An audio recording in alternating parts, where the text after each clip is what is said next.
Can you tell us what the pre-Pauline creeds are, why they are so significant, and what it says us about the earliest of Christology? We call them pre-Pauline for a few reasons, but I want to make something clear right off the bat. They're not just by Paul. They're in they're in various epistles in the New Testament. They're also a different species of creed, which I'll define in a moment. But a species of creed are called the sermon summaries in the book of Acts. So the Right. easiest places to find the creeds, which I'll describe here, to find number one, Paul's epistles. You're right. Number two, the book of Acts. And number three, various odd places elsewhere. But Paul and Acts. Okay. Now, here's why you need creeds. New Testament scholars who work in the area of sociology and so on, and what was Israel like at that time and what were the people like, they have estimated that up to 90% of Jesus' listeners were illiterate. Now, some estimates are as low, quote, low, as 70. That's still pretty high. 70 to 90% were probably illiterate. How do you teach Christianity if you're Jesus or Paul or Peter? How do you teach that Christianity is true in a way that somebody could take it and reproduce your message to somebody else? So, if what I said a moment ago is true, and the center of Christianity is the deity, death, and resurrection of Jesus, and if that's true, I want to make this point clear. I don't want anybody to misunderstand me, but the most common critique, going all the way back to Schleiermacher in 200 years ago, 1799 was his big book, one of them, all the way up to today, the most common complaint is there are discrepancies in the Gospels. That's the Right. most common complaint. Here's the conundrum. All right, so they think there's discrepancies in the Gospels. How come so many critics who believe there's discrepancies still believe the resurrection, or at least still believe the minimal facts? If they think the book has too many discrepancies, why do they think those six facts are true? It's the car accident that you used. It's the fire in Rome that I said. We know that that's the nature of all books. You can't say all these Romans couldn't agree on details, therefore there was no fire in Rome. Nobody says that. And in your Yeah. example, nobody say there's no car accident. We got a police report. We have guys who were there. Okay. So I don't think we should always have to straighten all these things out, especially lay people. So when they're giving these lectures, I want them, if I'm Paul, I want them to remember the deity, death, and resurrection, not uh, what happened when Moses died and Joshua took over. I mean, there's levels of importance in Scripture, and it's all Scripture, but I want them to remember it. So, how do I get them to remember the deity, death, and resurrection? And what they did was they, I don't, maybe invented is not a good word, but they developed little tiny sayings. And the way I describe them, Greek poetry is not like English poetry, and it doesn't rhyme, and the stanzas aren't the same. But still, in the Greek, these creedal passages often read like this: da da da da da da da da da da da da da da. And and I tell my audiences, look, we have secular creeds in our society, and we have religious creeds in our society across the world, at least especially in Northern or Western Europe and North America, especially, but I'm sure all over the world. If you're teaching 5-year-olds how to read, or if you're teaching preschoolers how to read, you might have a song that says A, B, C, D, E, F, G. All right. So that, and they remember the song, so they remember the letters. Wow. Now they're on their way to putting words together. Or we might have little ditties like Jack and Jill went up the hill to fetch a pail of water. Or we might say, row, row, row your boat gently down the stream. Those are secular examples. A Christian example, a very good one, would be Amazing Grace, how sweet the sound that saved a wretch like me. I once was blind, but and we sing those. And here's the crazy thing. Can a 5-year-old say Jack and Jill or row, row, row your boat or sing Amazing Grace and not be able to write their name? Absolutely.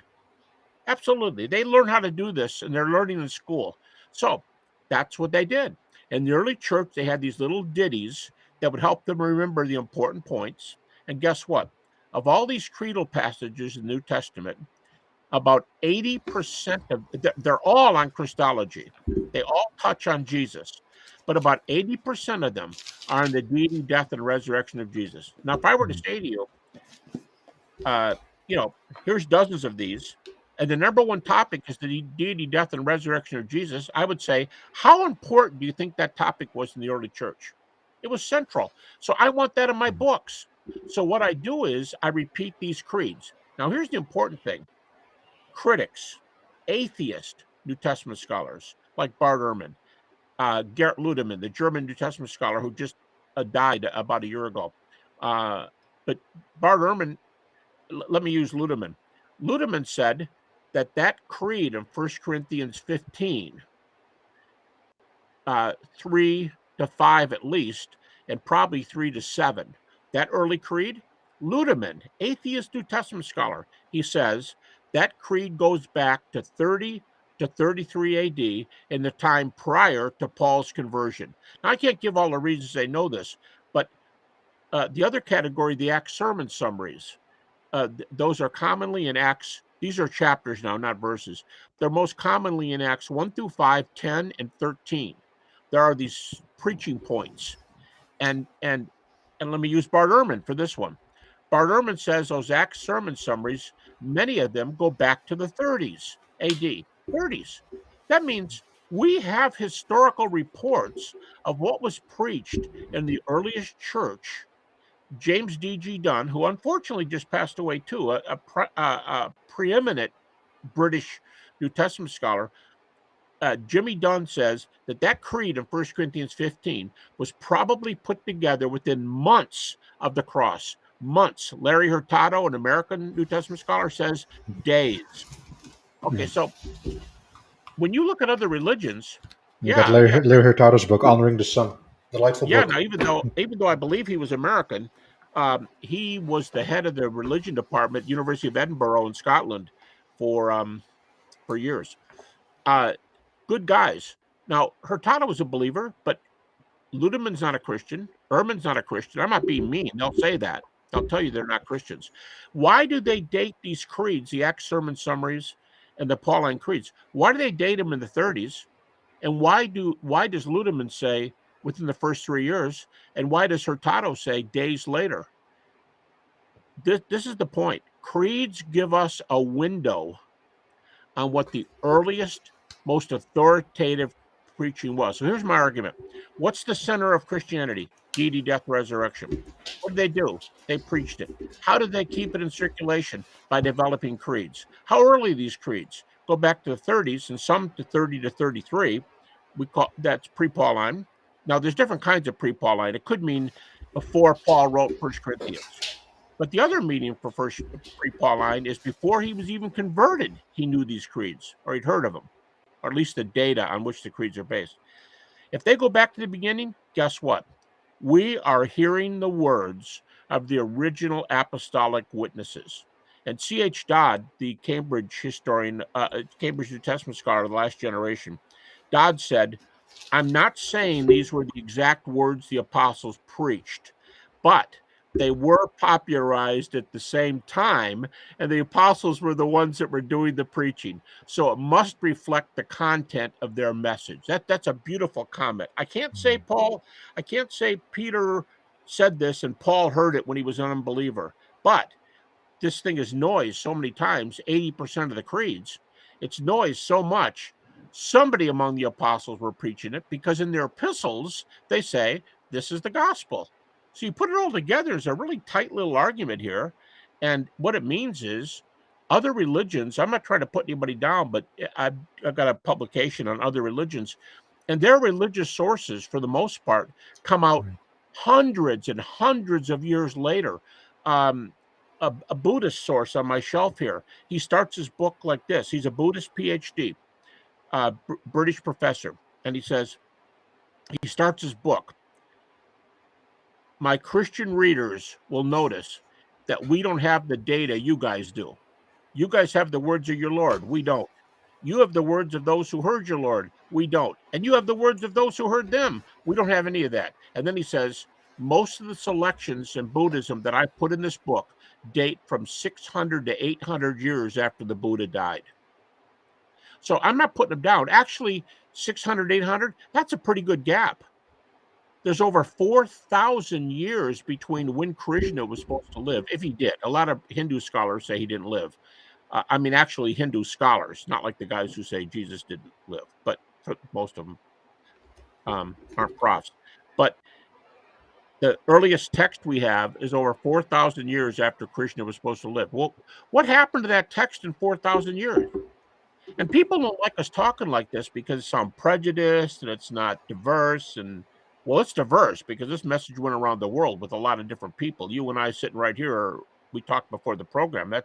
We're evidence of that from two different parts of the world.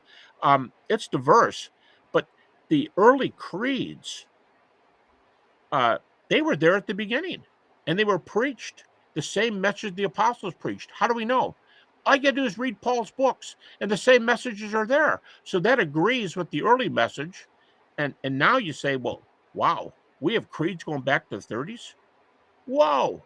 And then the next critical comeback is, well, you can't use the New Testament, it's a prejudiced book. Okay, great. Well, tell Bart Ehrman or Gerrit Ludemann or the Jewish scholars, Gezer Vermesh or Pinchas Lapid, you tell them that you can't use it. And they'll tell you, I don't know why, because they'll say the portions I'm using, the creeds in particular, the portions I'm using meet all the canons of historicity. And Bart Ehrman has a neat little line. He goes, if I'm studying the revolution, the American Revolutionary War with England, if I'm studying that war, and I lived in those times, and I want to interview General George Washington, who became the first president of the United States later. If I want to interview him, don't dare tell me that he doesn't know anything true because he's an American, so he's prejudiced. Yeah, he'll be prejudiced. We're all prejudiced. We all have angles, but I have to listen. And when the when the description of a battle checks out with what I know from other sources, like say British sources, if the description of a battle works out, guess what? I can take everybody's testimony with a grain of salt, but at some point, it's true. So that's the importance of the creeds. They get us back to the very beginning with authoritative sources on the most authoritative events, deity, death, and resurrection in the Christian faith. Right. Yeah, thank you. Because I also watched one of your, I want to say, presentations of how a huge amount of scholars shifted from one position to another. Because one thing that was also said, because the Gospel of John has very high Christology and it came later on, Right. therefore there was this buildup of Christology. But then these creeds came like into the scene, or they already were there, but then they got accepted. They just like completely destroyed the high Christology argument of John. Because Well, get go ahead, this. go ahead. Um, Both, if these names mean a lot to you, James D.G. Dunn and Richard Bauckham, two British scholars. I remember having private lunches with both of them years ago. And they both Yeah. said, you got Jesus and the Eyewitnesses, there you go. I figured that'd be the book you'd pick up. That's a great one. And Jimmy Dunn, I mean, he and Tom Wright were probably the best two known New Testament scholars in the world. And I'm just really sad that a number of these guys have died in the last year. Hurtado, Dunn, even Ludemann. I'm sad that that they passed. Oh, another one is John Shelby Spong. He died in the last year. But you put their writings together, and Bauckham's got a lot of material on these creeds, by the way, but they all accept them. Even the non-Christian New Testament scholars accept the creeds from an early date. And so we have witnesses to what they taught. Plus, like I said, you don't have to wait. I mean, it's in the creeds, but even if you don't like the creeds for some reason, it's in their epistles. That's only a little bit later. Compare that to Buddha 600, 800 years later.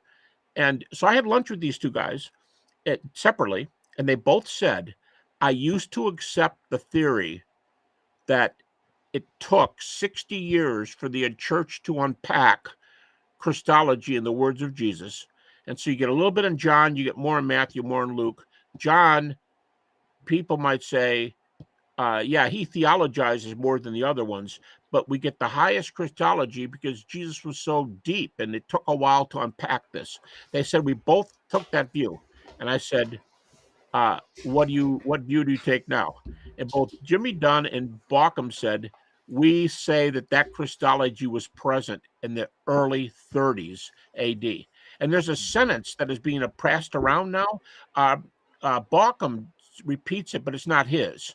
He got it from an Oxford scholar, and I don't even know if the Oxford scholar got it from somewhere else. But the line is this. It's an amazing one-liner. The earliest Christology is the highest Christology. Amen. What is that?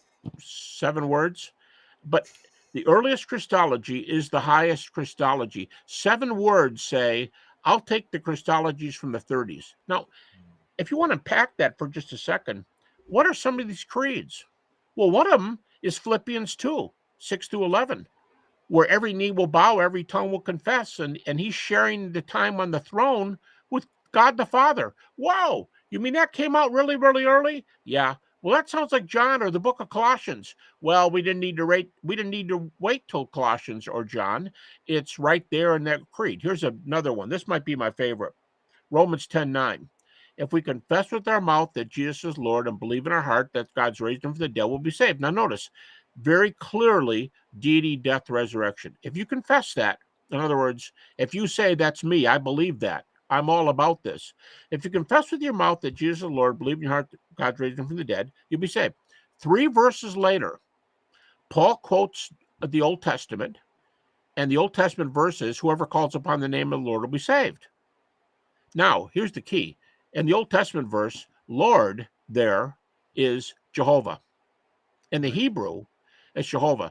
In the Greek, Adonai, but he's using Lord. So in verse 10, verse 9, if you confess with your mouth that Jesus is Lord, well, what kind of Lord? Do you mean like boss? Because it can mean, Or Lord can mean sir, boss. sir. Yeah. It can mean sir. And on the medieval manors, the guys who ran the manors and owned it were lords. And in England today, we have lords. So it could be sir. But how do you know that if you confess with your mouth that Jesus is Lord? How do we know that's full Christology? Because Paul, 3 verses later, quotes Joel using the name of Jehovah. And Bauckham's argument for high Christology is that Hurtado uses early worship of Jesus in the 30s, Right. worship of Jesus. Bauckham uses Old Testament references to Yahweh, which were applied to Jesus immediately. And that's one of them. Romans 10:9 is the meaning of Lord there. Whoever calls upon the name of the Lord will be saved. That statement is a high Christology, and it's very early. So I Right. love that line. The earliest Christology is the highest It's the Christology. highest You got Christology. Yeah. That, deity, that, death, that was resurrection. that was the most amazing thing I have. By the way, I got in my Bible. I got here are the creeds. I got, for instance, we got Romans 1:3 to 4, Romans Yep, 4:25, Romans 10:9, yep, Philippians 2:6 to 11, Hebrews 1 yep. 3, Hebrews which 1:3 could is be, huge. yeah, Pardon? uh, yeah, First Corinthians 15:3 to 7, of course. But Which is then, the major one. yeah, I Yeah, have the one you mentioned in Hebrews 1:3, it's one of only 3 passages in the New Testament that I know of. Another one is in Philippians 2, but it's one of 3 passages, and 2 of them are creeds. Of the 3 passages, Philippians 2 and Hebrews 1:3 are creeds. They answer this question. All right, so Jesus' deity, how much of deity was he? Was he a little deity? Or was he a big deity? I mean, in the ancient world, there were gods and there were levels. Take Greek mythology, Egyptian mythology. There are levels. And those verses, Hebrews 1:3, Philippians 2, say that Jesus shared the same nature as his Father. In Philippians 2, the phrase is, he was in the form of God. Now, in English, form isn't a very strong word. Form might be, I'm building a home and I have a roughed in house made with 2x4s, but the rain will go right through it. That's a form of a house. It's up there. Form can be pretty empty. But in Greek, the primary meaning of morphe is the same essence or nature. And that's Philippians 2. In Hebrews 1:3, it says he's the exact representation of his nature, the exact nature. Jesus was. And so now you got that high Christology. I mean, we're talking high Christology. And here's some of the things high Christology. Jesus could forgive sins, Mark 2, and then he does a miracle they say that's blasphemy. See, right there shows you it's high, because you can't do that. That's blasphemy. And Jesus says, well, to let you know I can do it, and he heals the man. Okay, so forgiving sin is high Christology. Being worshipped, hurtado, is high Christology. Occupying God's throne as a co-reigner with the God of the universe is high Christology. Those are examples of high Christology, and they're all in the creeds. So the objection that a lot of atheists or whoever, which one gave that, there was this guy called Jesus. He was prophesying. He was talking about the kingdom, but then it was embellished nonsense, absolute nonsense Yep. with these one. Yeah. Yep. So I had there's a question of a buddy of mine. He has a question. He has particularly on the creeds. Do you think there are hymns and creeds in the patristic fathers like Clement, Ignatius, or Polycarp? Right. Is there anything that you could say about that? Well, Clement, Ignatius, and Polycarp all wrote between 95 AD and 110. Clement is about the exact same time as the Gospel of John is usually dated, about 95.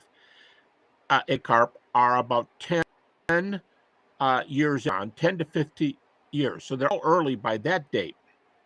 But rather than using, and they all have high Christology, Ignatius calls Jesus God a number of times. And the people who Yeah, point that 13 out, times. Bultmann, Yeah. pardon? Rudolf Bultmann, I go ahead. Bultmann is about as far as you can get on the left. I mean, he's to the left of Ehrman. Bultmann gives a list of several times where Ignatius calls Jesus God. Now, but to me, that's late. 95 to 110 is later than I would like. I would much rather use the creeds in 30 to 40 AD, and especially creeds that scholars date pre-conversion of Paul. In other words, Paul was angry. He held the coats of those who stoned Stephen. He was angry and he was fired up because he was a Pharisee and he thought he was defending the God of the universe.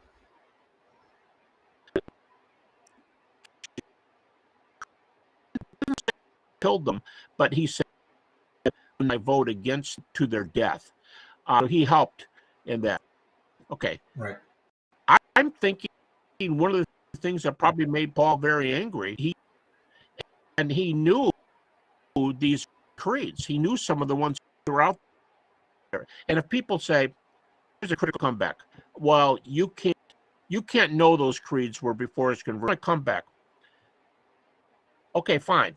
Even if at that point for the time being, I quote guys like Gerrit Ludemann who say the creeds are back there, and Ehrman put the Acts creeds in the third. Okay, so does almost everybody. But if I were to say, well, I don't know exactly when the creeds are. Here's the point: it's not the creeds; it's the content in the creeds, and everybody allows what Neufeld called the homologia is a New Testament term, means the center of the faith to which everybody agreed. This idea of homologia was we all agree with the center. And when you check what the homologia are, they were early preaching points. And even if they weren't creeds, they were all on the deity, death, and resurrection of Jesus. So that was definitely before Paul's conversion. The teaching of his deity, death, resurrection was before. I don't care when you get the formal ... Jack and Jill went up the hill. It's the content of these things. And the content was there, and Paul was ticked because he saw Jesus as a rival to Jehovah, which, by the way, is high Christology. He noticed they were teaching high Christology. So the creeds put so much of this on the table. The critics allow it, but here's my intermediate step. I really don't care what these vehicles called the creeds are, these pithy little sayings. I'm more interested in what they were saying. I'm more interested in the content of the creeds. And person after person, Hurtado, Ludemann, over and over say they preached that message from the beginning. again, German, I know I'm using a lot of names. The German atheist who passed away, Gerhard Ludemann, he says that message, deity, death, resurrection, it started immediately after what Christians would call the Ascension, after the first, after Pentecost, the first major sermons on Pentecost, 50 days later, and the message began immediately. That's atheist New Testament scholar. That doesn't make them right. It just said I'm not preaching to the choir here. The critics allow this. Right. You also mentioned that the first book of the New Testament is First Thessalonians. And what time Probably, was what time was yeah, that? Did you give it? about 50 AD. It could be as early as 48, but most people put First Thessalonians at 50 AD. So even Thessalonians, with its high Christology, Paul uses these early terms, Lord, Son of God, and so on, in his But earliest epistles. not only that, he's speaking in such a way like those folks at Thessalonica already knew about this stuff. You know, that spirit, the Jesus Christ That is the resurrection. key. Yeah. That is the real key. Um, that the fact that he hits the ground running in verse 1 with a high statement of who Jesus is. He'd have to stop and define that if it hadn't already been defined for the people at Thessalonica. So a lot of work has been done. And if the book's 50, that means they might have heard it in 45, 46, 47. They heard it going up to it. So even First Thessalonians is an early argument. And then you say, well, I got this book on my shelf from Buddha, 600, 800 years. Zoroaster, his theology stuff is 1,000 years after he lived.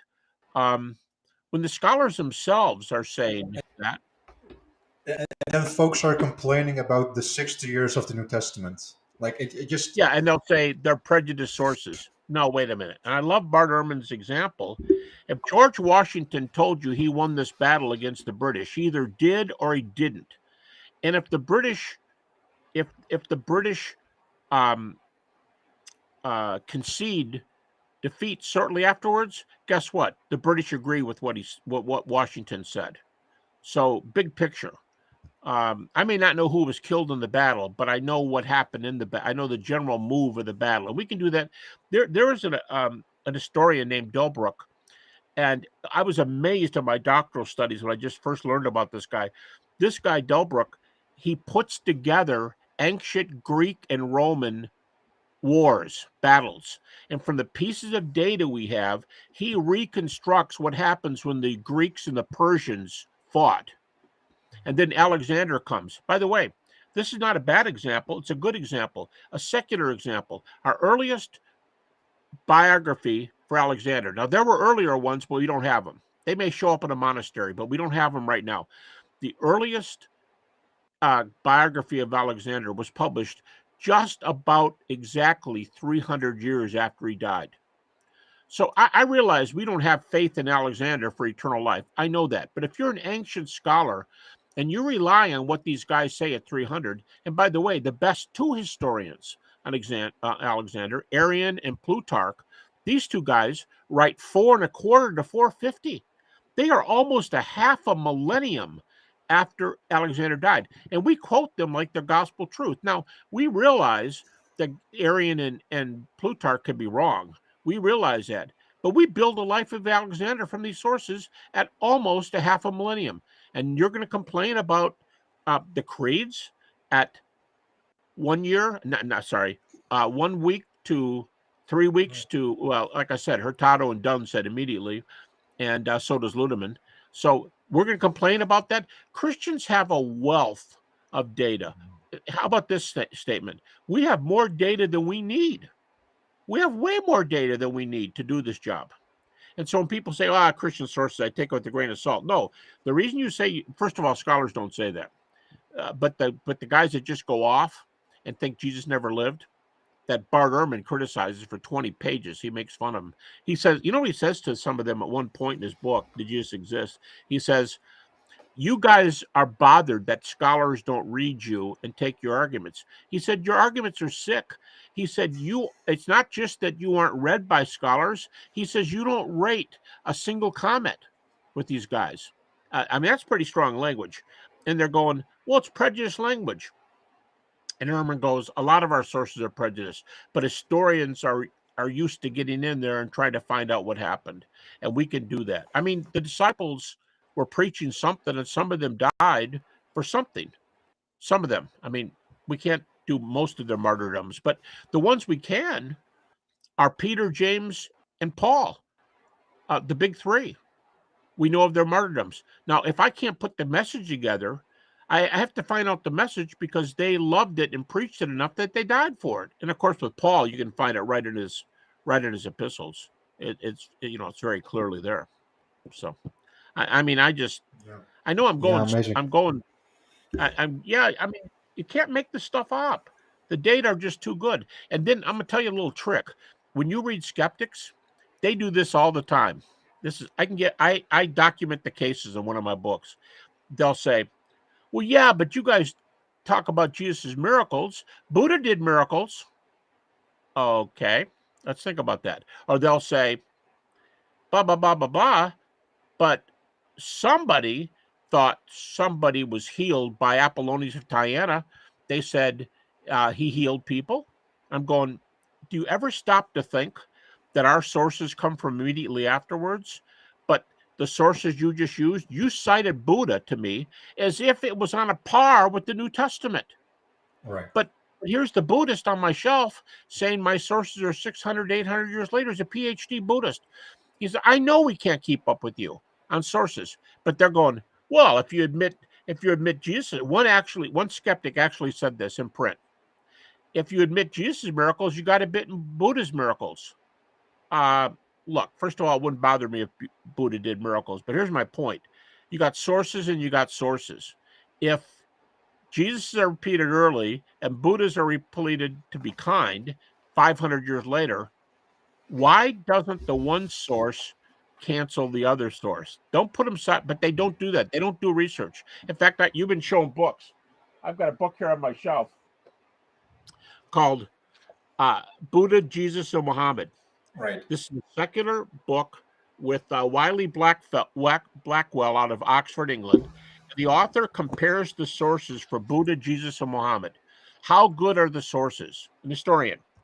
How good are the sources? And his conclusion is this: Buddha's the worst, Jesus is the best, and Islam is in the middle. That's the conclusion of this book for sources. I didn't write it. And that's a secular book. Right It there. is Buddha, Jesus, and Muhammad, a comparative study. Blackwell called themselves a major research press in the world, and this was written in 2014. So published in 2014. So it's a very, very recent book. Very nice. And here you go. Paul Gwynn, the author, I called him an historian. He's a lecturer in comparative religion at the University of New South Wales, Australia. Australian professor. So they're saying it.